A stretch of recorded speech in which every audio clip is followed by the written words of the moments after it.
오늘 본문은 다니엘 1장 8절부터 16절까지 기록된 말씀이고 제목을 뜻을 정하여 라는 말씀으로 드리겠습니다.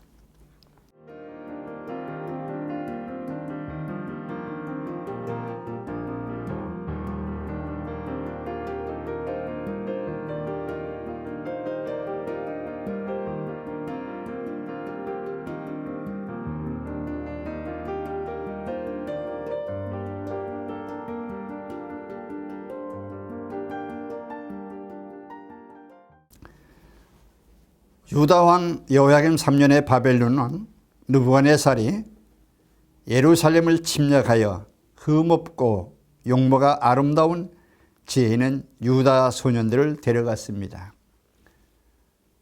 다니엘은 첫 해에 바벨론 포로로 끌려갔습니다. 다니엘은 세 친구가 있었습니다. 다니엘이라는 뜻은 하나님은 심판자이시다. 하나냐는 주의 은혜, 미사엘은 강한 하나님, 아사라는 여호와는 나의 하나님이시라는 뜻입니다.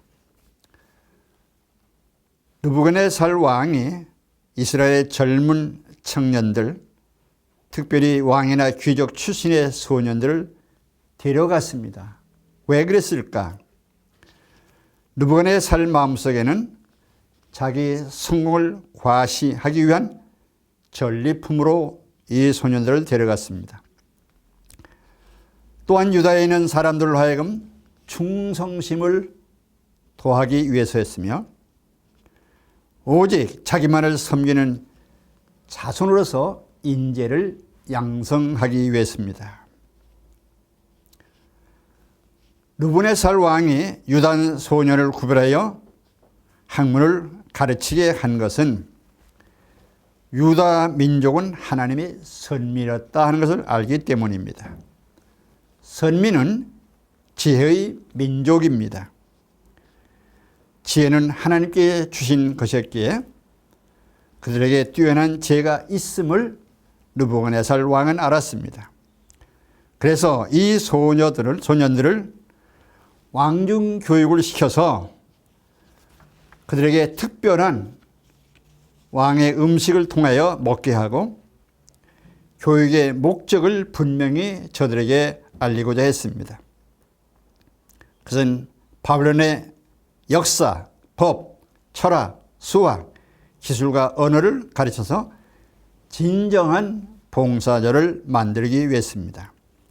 이때 다니엘은 뜻을 정하여 왕의 진미와 포도주를 먹지 않기로 결심했습니다. 왜? 우상의 제물이었기 때문입니다. 왕이 내린 음식은 바벨론 신에게 드려진 음식이었으며 또한 이 음식은 부정한 음식입니다. 율법에 어긋난 음식입니다. 그래서 이 다니엘은 음식을 거부했습니다. 그는 무엇을 택했느냐? 채식과 물만 먹겠다고 했습니다. 왜? 하나님을 향한 불굴의 신앙과 정절을 위해서였으며 채식과 물만 먹어도 육체는 쇠하지 않을 것을 믿는 믿음이었습니다. 결과는 이 다니엘은 더욱 아름다워졌다고 했습니다. 다니엘의 신체가 전체적으로 조화를 이루는 것입니다.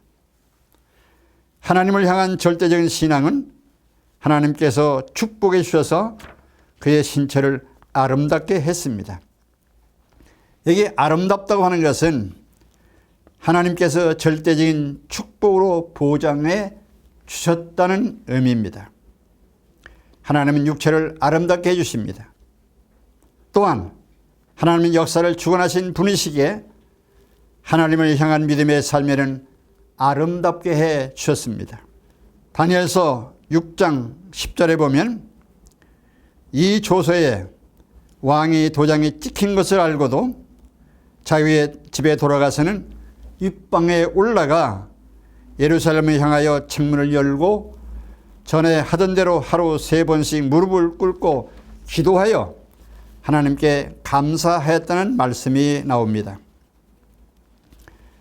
다리오 왕은 자기의 뜻대로 고관 120명을 세워서 전국을 통치하게 했습니다.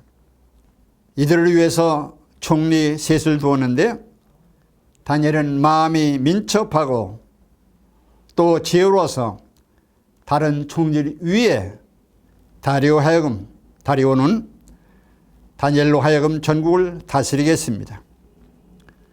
이를 시기한 다른 총리들과 고관들은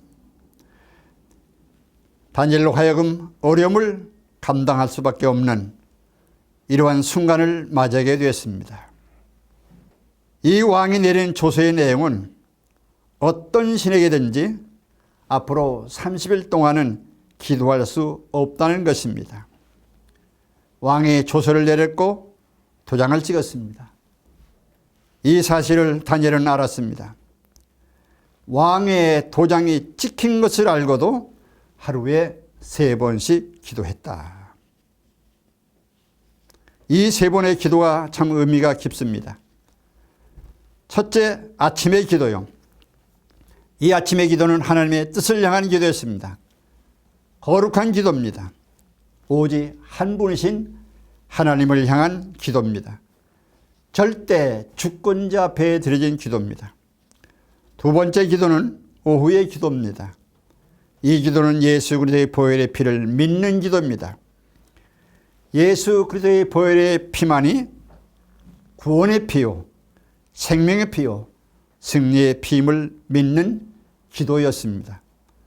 세 번째 기도는 저녁의 기도입니다. 이 기도는 성령의 위로를 받고자 하는 기도였습니다. 이 기도는 성령만이 위로가 되시고 평안이 주심을 믿는 기도였습니다. 생명을 위협받는 이 어려운 순간에 다니엘의 3번의 기도는 젊은 소년 시절에 뜻을 정하여 기도한 것 같이 노후의 그의 삶에도 하나님의 뜻을 지키고자 하는 믿음의 기도였음을 말씀드립니다. 아멘.